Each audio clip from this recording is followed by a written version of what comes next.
এবছর বাসন্তী পুজো শুরু হচ্ছে ৪ঠা এপ্রিল। ফলে আগামী রবিবার রামনবমী।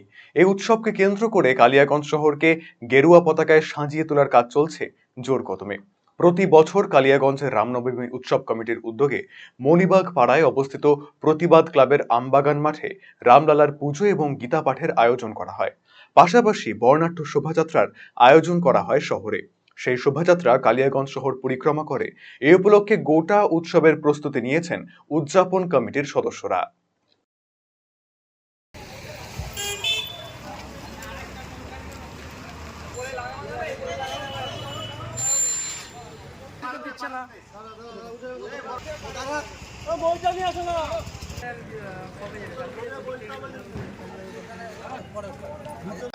আপনার নাম? আমার নাম বিশ্বজিৎ মহন্ত। কি করতেছেন আপনারা? আগামী 6 এপ্রিল আমরা জানি শ্রী রামচন্দ্রের পূর্ণ জন্মতিথি উপলক্ষে রামনবমী উদযাপন হয়। প্রতি বছর না, এবছর কালিয়াগঞ্জে রামনবমী উদযাপন হবে। তার সাথে বর্ণাঢ্য শোভাযাত্রা কালিয়াগঞ্জের রাজপথ পরিক্রমা করে তারই প্রস্তুতি চলছে।